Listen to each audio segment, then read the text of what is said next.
레위기 강의 22번째 시간입니다. 레위기 10장 1절로 11절입니다. 같이 읽겠습니다. 아론의 아들 나답과 아비후가 각기 향로를 가져다가 여호와께서 명령하시지 아니하신 다른 불을 담아 여호와 앞에 분향하였더니 불이 여호와 앞에서 나와 그들을 삼키매 그들이 여호와 앞에서 죽은지라. 모세가 아론에게 이르되 이는 여호와의 말씀이라 이르시기를 나는 나를 가까이 하는 자 중에서 내 거룩함을 나타내겠고 온 백성 앞에서 내 영광을 나타내리라 하셨느니라.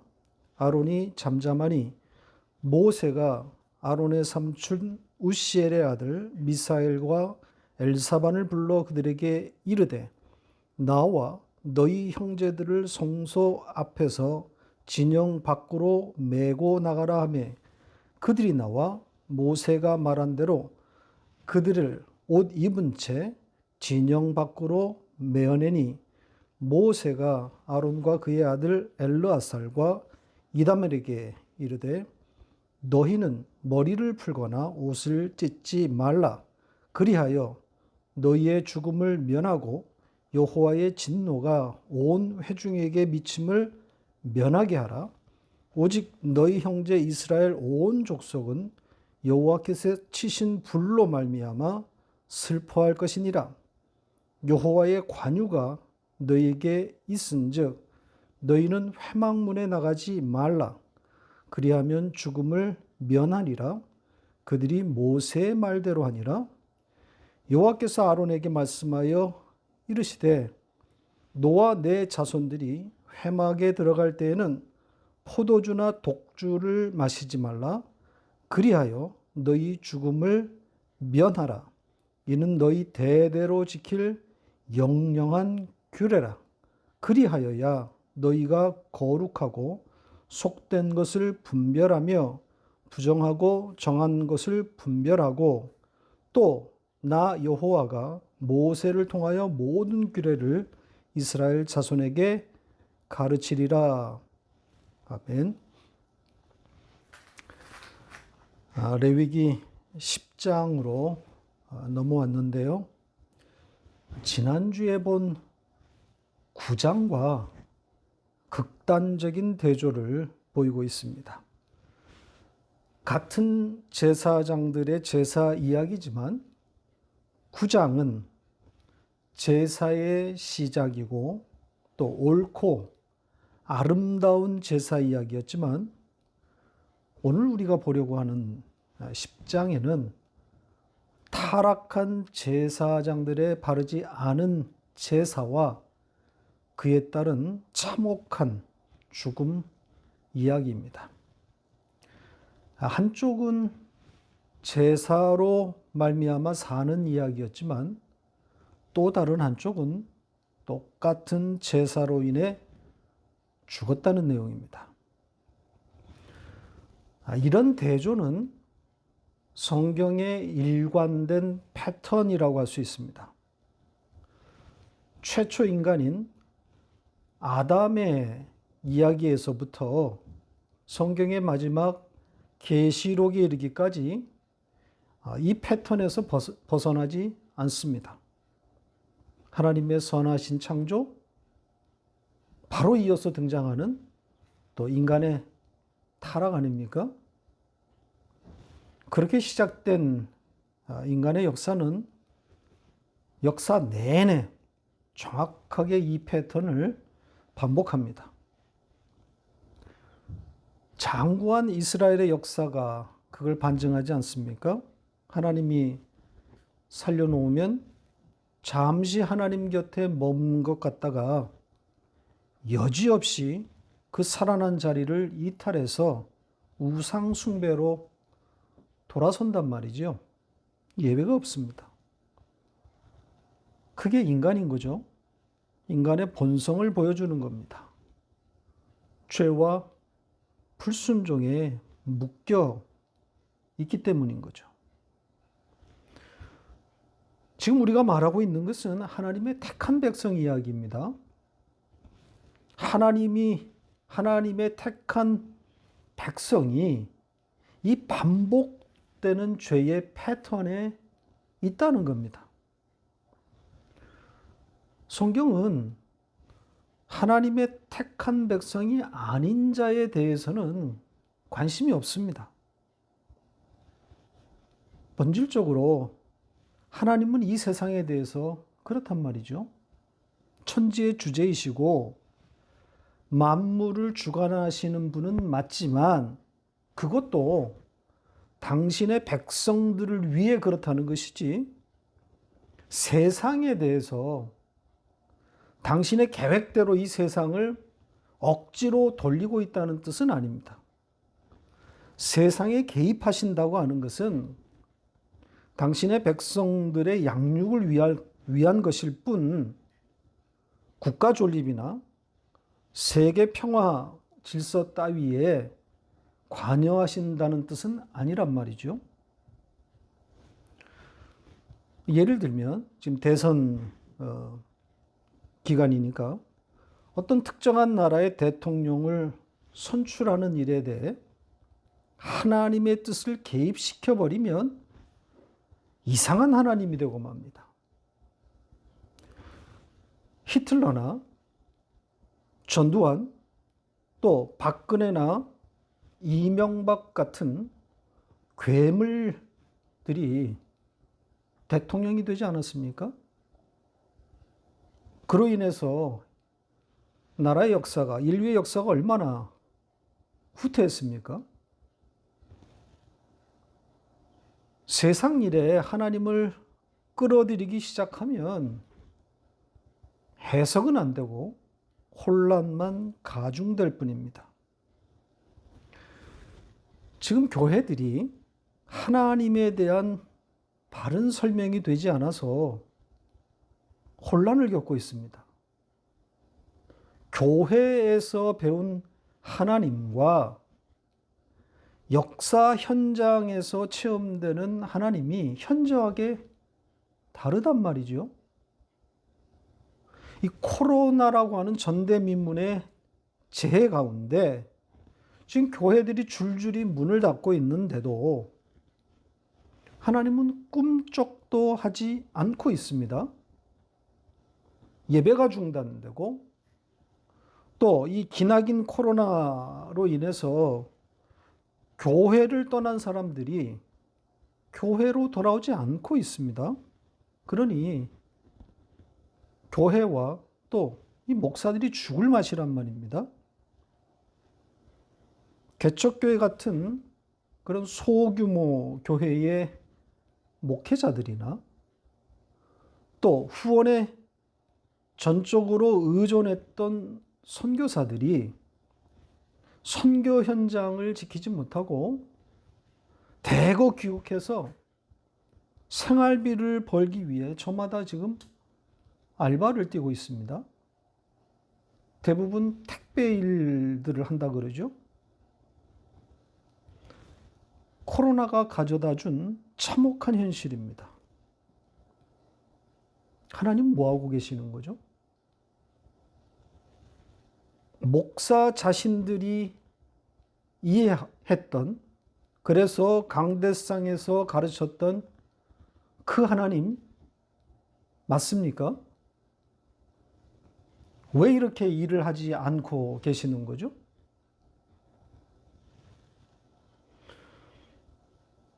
한국 대선을 앞두고 있는 시점에서 저는 요즘 이런 생각을 해봅니다. 최순실에 이어서 김건희라고 하는 무당이 소위 도사들이라고 하는 이 선 무당들의 가르침과 또 그 예언에 따라서 거기에 힘입어서 대통령의 꿈을 꾸고 있는데 과연 하나님이 이 일을 막으실까?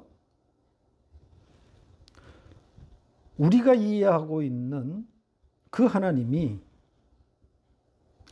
여기에 말하고 있는 그런 도사들과는 비교 자체가 안 되는 전능한 하나님이시니까 이런 사람, 무속에 물든 사람은 절대 세우지 않을 것이다.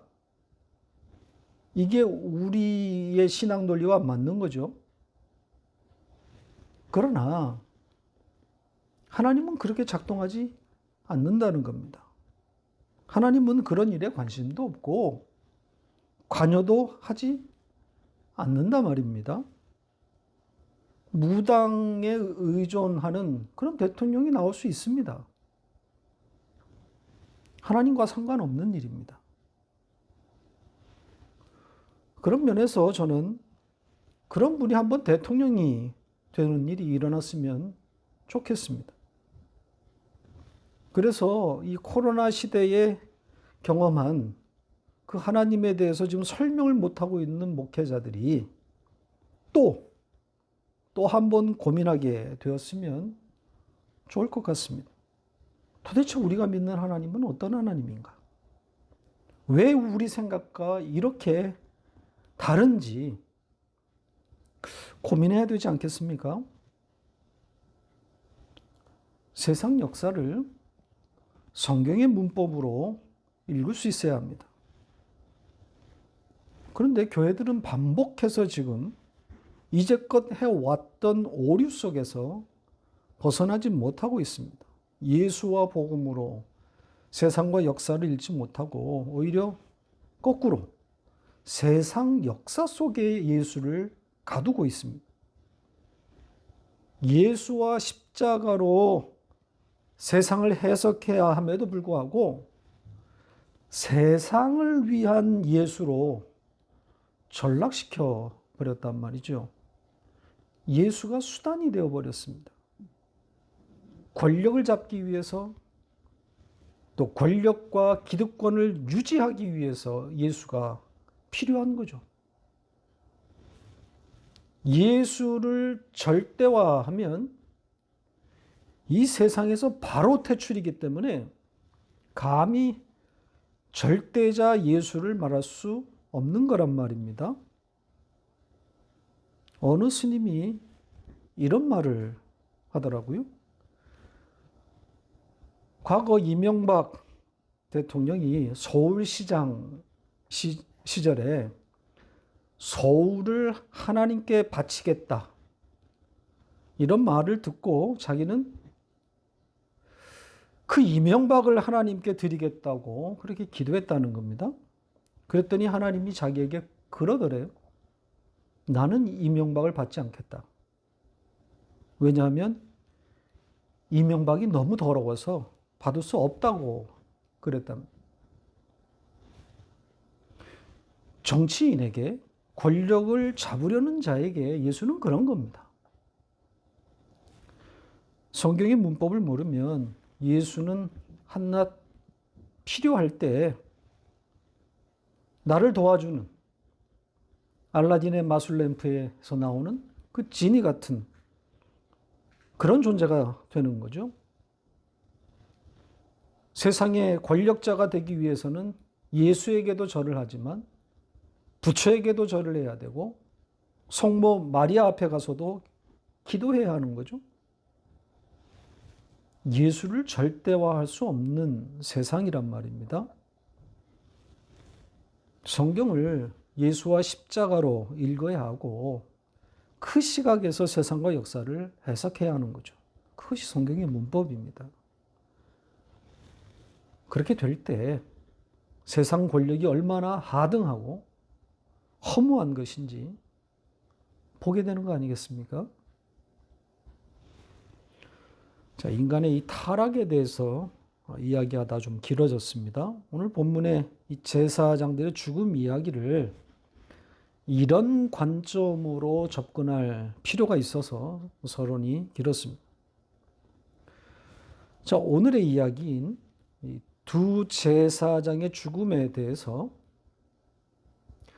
교훈을 찾으려고 접근하면 엉뚱한 길로 빠집니다. 이들처럼 되지 말자. 바른 예배를 드리자. 나아가 제사장의 타락은 국가의 존망과 직결되는 것이므로 성직자의 타락만큼은 막아야 한다. 이렇게 교훈으로 접근하면 허무한 이야기가 되는 겁니다. 그런 이야기가 아닙니다. 그 정도의 교훈으로 끝날 이야기가 아닙니다. 복음으로 귀결되는, 왜 복음이 필요한지를 담고 있는 이야기입니다. 이제 그 이야기를 해보려고 합니다. 9장과 10장 사이에는 시간적으로 상당한 갭이 있다고 보여집니다. 8일간 아론과 그의 자손들이 제사장으로 세워지는 그 예식과 제사가 진행되고, 바로 그 다음날 마치 그들이 그날에 죽었다, 그렇게 보기에는, 10장의 사건을 그렇게 보기에는 어렵습니다. 상당한 시간이 흘렀다고 봐야 자연스럽습니다. 물론 그 시간의 갭이 예상외로 짧을 가능성은 있습니다. 이스라엘 백성이 홍해가 갈라져서 그 물벽을 사이에 두고 그 땅을 밟고 나온 지 딱 3일 만에 모세를 원망하지 않았습니까? 마실 물이 없어서 죽게 되었다고 아우성이었단 말입니다. 그것은 이 살인적인 목마름이라고 하는 외부 요인이 작동한 것이고, 오늘 본문의 제사장들의 타락은 그런 극단적인 외부 요인과 연관성은 없어 보입니다. 따라서 제사장으로 세움을 입은 후 상당한 시간이 흘렀다고 보는 것이 자연스러울 것 같습니다. 자, 이들이 행하다가 죽게 된 그 제사, 이것은 아마 매일 드리는 상번제였을 겁니다. 매일 아침 저녁으로 회막 안에 향을 올려야 하고, 또 제단에서는 끊임없이 제물들이 태워지고 있습니다. 그러다 보니 이들에게 있어서 제사란 일상인 거죠. 의무니까요. 지난주에 봤던 9장에서의 그 8일의 시간은 두려움과 긴장, 그리고 환희의, 감격의 시간이었겠지만, 하루하루 반복되어지는 일상 가운데 그때의 감격은 희미한 추억이 되어가고 있었을 겁니다. 하늘에서 다시 불이 내려와 재물을 태우는 일도 없었을 것이고, 어제도 오늘도 그리고 내일도 같은 일의 반복이었을 거란 말이죠. 바로 그러한 시점에서 어쩔 수 없이 터질 수밖에 없었던 일이라고 생각할 수 있습니다. 그 8일 후, 9장의 그 8일 후 얼마 동안에 그 제사들은, 그들이 집례하는 그 제사는 감동과 두려움이 살아있는 제사였겠지만, 그게 얼마나 가겠냐고요? 처음 8일에는 하늘에서 불이 내려와서 제단에 그 제물들을 몽땅 태우는 하나님의 영광을 보았지만, 이제는 그런 불이 아니란 말이죠. 자기들이 매일 나무를 올려서 불을 살려놓고 있는 것 아니겠어요? 그 감동은 없고 의무감만 가중되고 있는 거란 말입니다. 그러니 사고가 일어날 수밖에 없었던 거죠. 자, 아론의 두 아들이 죽게 된 이 사건을 좀 더 들여다 보겠습니다. 향로와 불이 등장하는 사건입니다. 이 향로는 향을 태우는 일종의 그릇입니다. 그러니까 불을 담아서 그 위에다 향을 올리는 것이니까 불을 담는 그릇인 거죠. 그러니까 회막의 그 성소 중앙에 위치한 향단 위에 올려놓고, 이 향을 태우게 되는데 그때 그 향을 올리는 그릇 같은 겁니다. 아침 저녁으로 하나님의 명령에 따라서 특별히 제작된 향을 이 그릇의 불 위에 올려서 태우게 되는데 이때 필요한 불, 이 그릇에 담는 불은 회막문 앞에 있는 그 번제단에 있는 불을 사용합니다. 보시죠. 레위기 16장 12절 13절입니다. 같이 읽겠습니다. 향로를 가져다가 여호와 앞 제단 위에서 피운 불을 그것에 채우고 또 곱게 간 향기로운 향을 두 손에 채워가지고 휘장 안에 들어가서 여호와 앞에서 분향하여 향연으로 증거궤 위 속죄소를 가리게 할지니 그리하면 그가 죽지 아니할 것이며, 이 제단 위에서 피운 불을 그 그릇에 옮겨 담아서 성소 안으로 들어가고 있지 않습니까? 그러니까 향은 성소 안에 들어가서 태우는 겁니다. 그러니까 바깥에서부터 향을 올리지 않고 불만 담아서 성소 안으로 들어가 분향하는 겁니다. 자, 이것만 보면 뭐 딱히 문제가 일어날 만한 소지가 없어 보이지 않습니까? 그런데 여기에서 사고가 났단 말입니다. 어떤 것이 문제가 됐습니까? 예, 다른 분이라고 번역된 바로 그 부분입니다. 그러니까 제단 불이 아니라 이 외부의 불, 다른 불, 그걸 사용한 것이 결정적인 거죠. 그리고 이 다른 불에 대해서 여호와께서 명령하시지 않은 것, 이렇게 부연이 되어 있습니다. 여기에 이 다른 불 이렇게 번역했는데 원뜻을 살리면 이상한 불 혹은 타지의 불 이런 뜻입니다. 따라서 번제단에서 받은 불은 적어도 아니라는 거죠. 그러면 자연스럽게 이런 질문이 따라 나오지 않겠습니까? 그 제단의 불을 놔두고 왜 외부의 불을 사용했을까?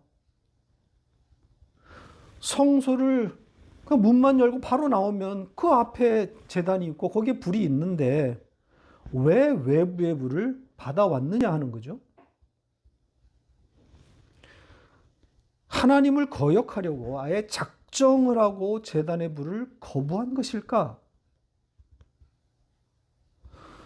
혹자는 이 다른 불이 외부의 불이라는 그런 의미에 착안해서 이방의 불 혹은 우상들의 불 이렇게 해석하기도 하는데 너무 나간 것이라고 생각합니다.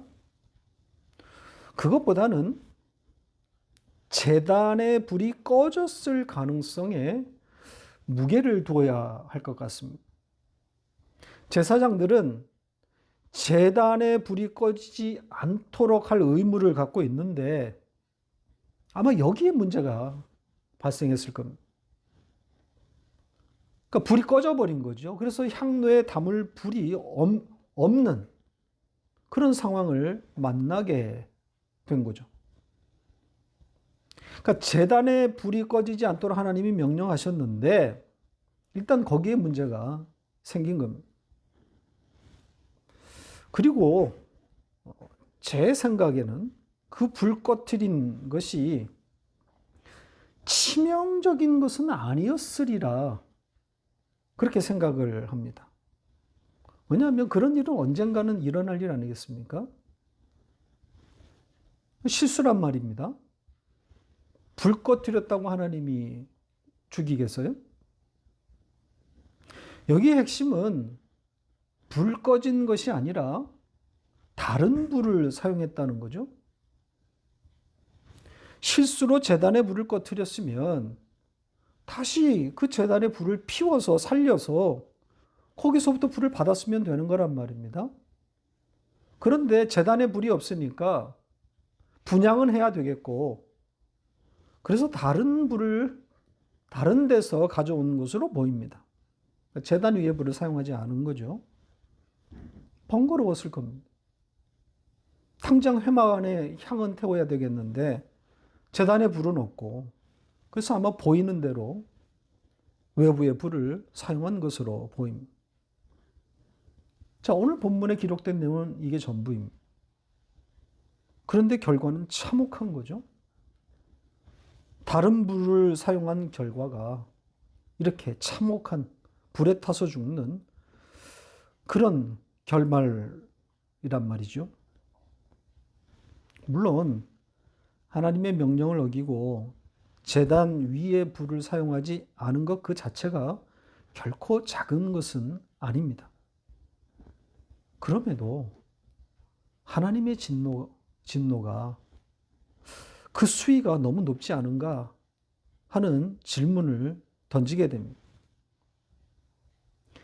이 사무엘상에 나오는 그 엘리의 그 두 제사장 엘리의 두 아들 이야기와 좀 비교해 보면 어떨까요? 홈니와 비느하스라고 하는 이 두 제사장이 회막에서 행한 패악이 얼마나 컸습니까? 회막에서 수종드는 여인들과 동침하고 제사장이 손대면 안 되는 제물의 고기를 자기 멋대로 취하는 등 가관이었단 말이죠. 오늘 본문의 나답과 나비후, 이 아론의 두 아들이 행한 일은 이들에 비하면 사실 조족지혈입니다. 그런데도 이들을 하나님이 바로 죽여버렸단 말입니다. 홈니와 비느하스는 물론 이들도 비참한 죽음으로 결말이 나지만 회막을 그렇게 더럽히는 동안 하나님은 참으셨단 말이죠. 따라서 아론의 두 아들이 제단 위의 불을 사용하지 않고 다른 불을 사용했다는 그것에만 초점을 맞추는 것은 옳지 않아 보입니다. 마치 다른 모든 것은 다 잘 지켜왔다가 단지 다른 불을 사용한 그 한 가지가 결정적인 것이다. 이런 주장에는 동의가 잘 안 됩니다. 제가 보기에는 다른 불을 사용한 것이 결정적일 수도 있겠지만 그 일이 일어날 수밖에 없었던 배경, 어떤 다른 일들이 차곡차곡 쌓였을 것이라는 거죠. 제사가 일상인 이들에게 점점 긴장감은 떨어지기 마련이고, 따라서 제사 아닌 어떤 것에 그들의 마음을 좀 두려고 한 것, 아니 그렇게 마음을 빼앗겨 버린 것이 아닐까 하는 겁니다. 제단의 물을 왜 꺼뜨렸겠어요?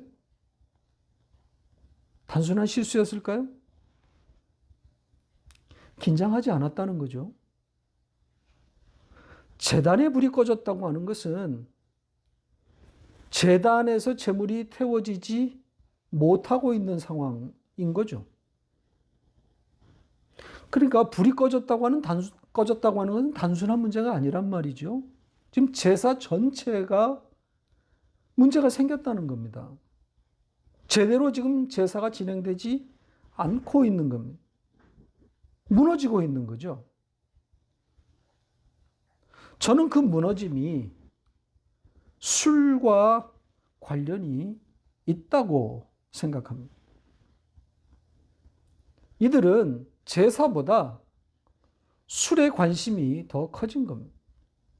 제사 집례자로서 그 제사의 의미를 곱씹지 못하다 보니까 이제는 의무와 책임만 남게 되는 것이고, 따라서 번아웃 되는 거예요. 내용은 없고 이제 껍데기만 남은 거죠. 그런 메마른 상태에서 활력을 불어넣게 된 것이 바로 술이라는 겁니다. 술에 취해서 술 기운으로 겨우 버티고 있는 거죠. 그러니 제단의 불을 꺼뜨릴 수밖에 없는 거죠. 술 정신에 제단이 불이면 어떻고 제단 아닌 곳에 부리면 어떤가? 이렇게 돼버린 겁니다. 이건 저의 얄팍한 그런 추측이 아닙니다. 술과 연관해서 해석하는 것은 오늘 본문 9절에 술에 대한 언급이 있기 때문입니다. 하나님께서 이들을 죽이고 난 후에 아론에게 뭐라고 말씀하셨습니까? 9절을 보면 회막에 들어갈 때에 포도주와 독주를 마시지 말라 이렇게 말씀하시면서 죽음을 면하라 이렇게 말씀하고 있습니다.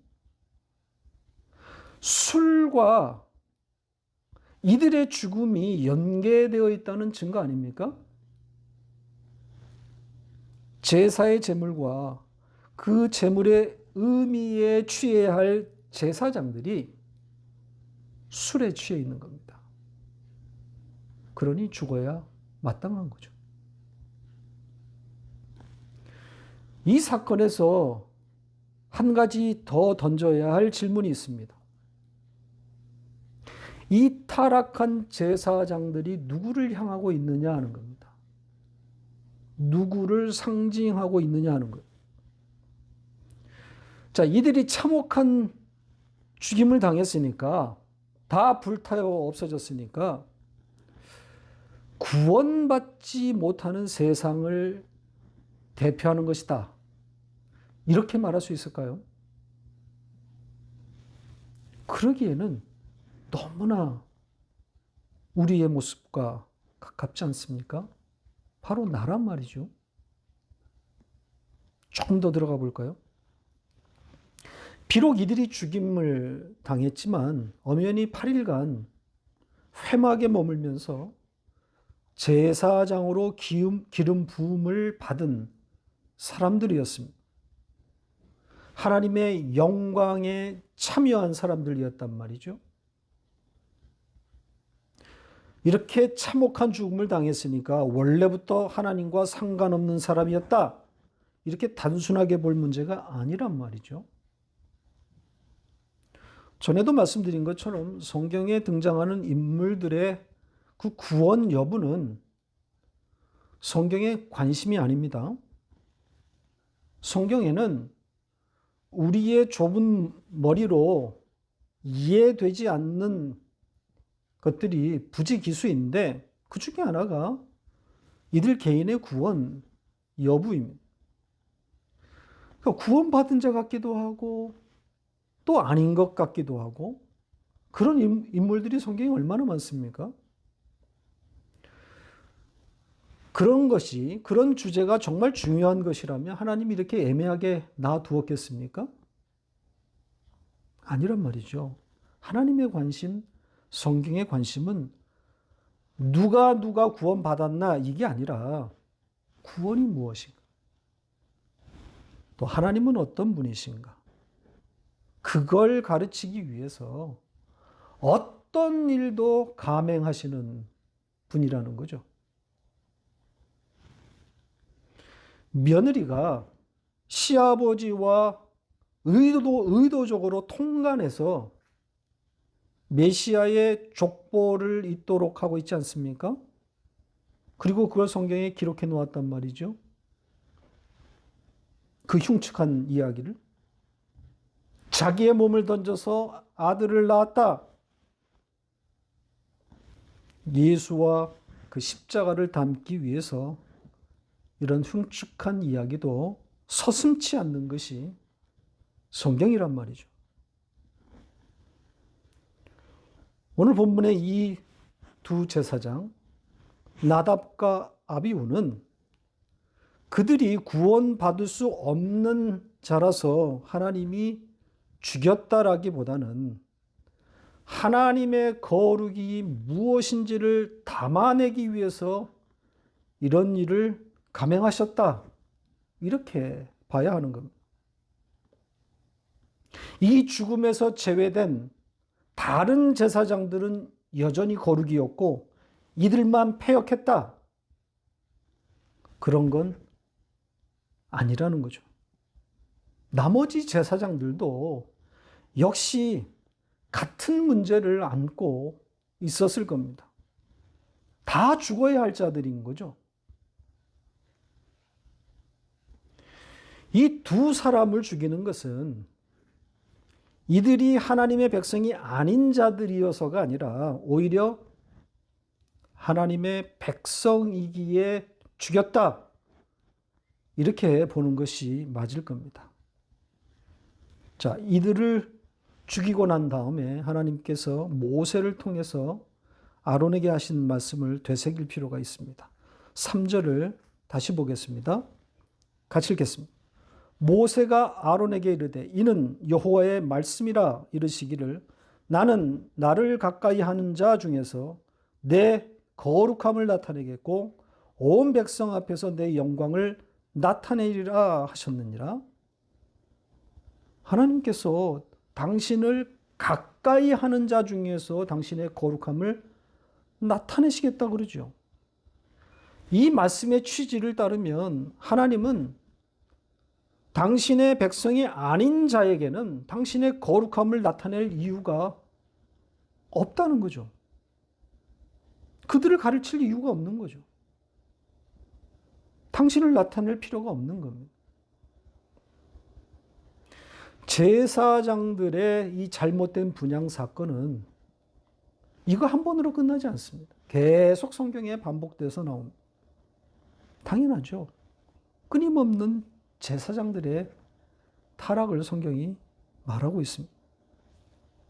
민수기 16장에는 250명의 제사장들이 몰살당하는 분향 사건이 기록되어 있고 또 역대하 26장에는 하나님 앞에서 정직한 왕이었던 우시야 왕이 잘못된 분향으로 인해서 문둥병이 되는 사건이 기록되어 있고 또 에스겔서 8장에도 우상에게 분향하는 이야기가 기록되어 있습니다. 자, 그 외에도 여러 군데에서 이 잘못된 분향에 대해서 말하고 있습니다. 이 중에서 한 가지만 보고 가겠습니다. 에스겔서 8장 10절로 12절입니다. 같이 읽겠습니다. 내가 들어가 보니 각양 곤충과 가정한 짐승과 이스라엘의 족속의 모든 우상을 그 사방벽에 그렸고 이스라엘 족속의 장로 중 70명이 그 앞에 섰으며 사반의 아들 야하샤냐도 그 가운데에 섰고 각기 손에 향로를 들었는데 향연이 구름같이 오르더라. 또 내게 이르시되 인자야 이스라엘 족속의 장로들이 각각 그 우상의 방한 어두운 가운데서 행하는 것을 네가 보았느냐? 그들이 이르기를 여호와께서 우리를 보지 아니하시며 여호와께서 이 땅을 버리셨다 하느니라. 에스겔 선지자가 본 환상입니다. 지금 이스라엘의 형편을 말하고 있는 내용인데 여기에 분향하는 자, 그 사반의 아들 야하사냐가 제사장인가 또 장로인가 이건 그렇게 중요한 문제는 아닙니다.